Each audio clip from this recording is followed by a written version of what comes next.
안녕하세요. 장건작의 조창환, 고소연입니다. 오늘은 색소 시리즈 세 번째 시간입니다. 오늘의 주제는 정말 많은 분들이 고민하시는 기미에 대한 내용입니다. 기미로 고민 중이신 분들은 오늘 영상 꼭 시청해 주십시오.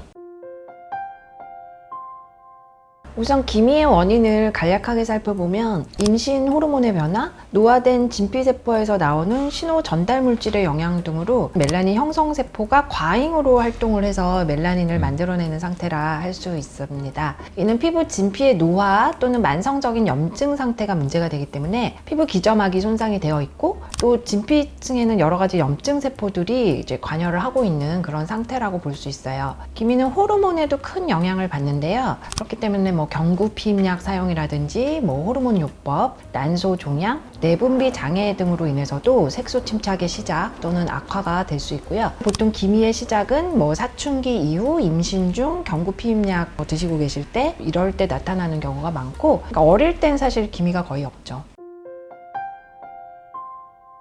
보통 레이저 토닝은 레이저를 아주 낮은 에너지로 반복적으로 쏴서 멜라닌 혹은 각질 형성세포 안에 있는 멜라노좀만 깨는 시술인데요. 세포를 건드리지 않고 전체적으로 표피를 손상시키지도 않아서 회복도 빠르고 일상생활에 지장도 없고 좀 자주 시술해도 무리가 없는 시술이라고 할 수 있습니다. 좀 더 학술적인 용어로는 로우 플루언스 Q 스위치 ND 야그 레이저라고 할 수도 있는데, 이때 1064 나노미터 파장을 이용해요. 이 레이저 토닝은 한국에서 시작해서 아시아, 미국, 유럽, 중동, 남미 등 전 세계로 전파된 시술입니다. 이런 2019년 피츠패트릭 국판 교과서에 기미 치료의 그 시술 방법으로 기재되었는데요. 피부과의 전 세계 교과서에 등재된 것입니다. 멜라닌에 대한 연구는 제브라피쉬라는 작은 물고기의 멜라닌 색소를 가지고 연구를 많이 해요. 2011년에는 전자현미경상에서 레이저 토닝 후에 멜라닌 세포가 기능적으로 약해진 것을 확인하기도 했습니다. 레이저 토닝이 색소 치료의 기본으로 자리 잡았고, 이게 멜라노점을 없애고 멜라닌 형성세포의 기능을 떨어뜨려주는 건 맞지만 멜라닌 형성세포를 완전히 없애주는 건 아니에요.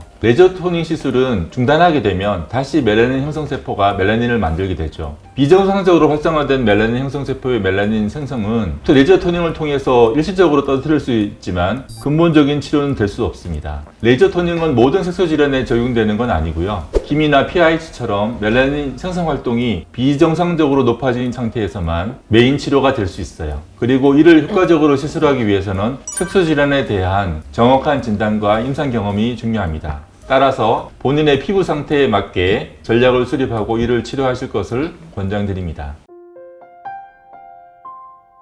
기미와 제일 비슷한 색소 병변 중에 염증 후 색소 침착, 포스트 인플라메이토리 하이퍼피그멘테이션, 줄여서 PIH인데요. 염증이 생기는 부위에는 이제 활성산소도 늘어나고 혈관도 늘어나고, 또 이제 이런 상황을 초래하는 대표적인 상황은 이제 지속적인 자외선 노출이라고 할 수 있는데, 자외선에 피부가 지속적으로 노출이 되면서 염증 상황이 초래되고 또 활성산소가 늘어나고 혈관이 늘어나게 하는 물질을 포함한 그런 염증 물질도 이제 분비가 증가하게 되고요. 한편 이러한 색소 병변들의 치료를 위해 바르는 미백 연고 중에서 가장 널리 사용되는 성분인 하이드록시퀴논, 즉 유명한 도미나 크림의 주성분은 멜라닌 형성 효소를 억제시켜서 미백 효과를 만들어내는데, 부작용으로 또 이제 예민하신 경우에 접촉성 피부염이 일어나게 되면 오히려 색소 침착이 또 발생을 부작용으로 할 수가 있기 때문에 좀 조심해서 바르실 필요가 있습니다. 저희가 요즘 중요한 물질이 글리세롤이라는 콩에서 추출된 물질입니다. 이것은 멜라닌 합성에 관여하는 여러 단계의 합성효소 작용을 억제하는 작용도 있고요. 자외선에 반응하여 늘어나는 혈관 신생을 촉진시키는 물질의 작용을 억제하는 작용도 있어요.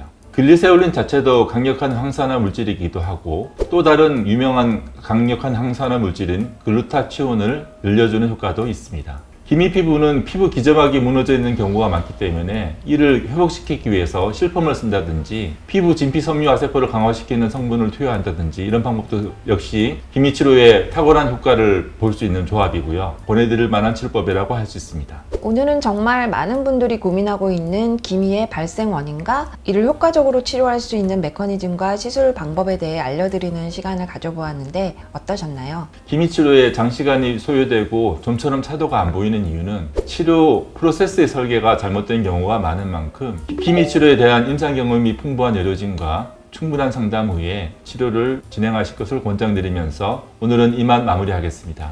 감사합니다. 구독, 좋아요, 알림 설정은 사랑입니다.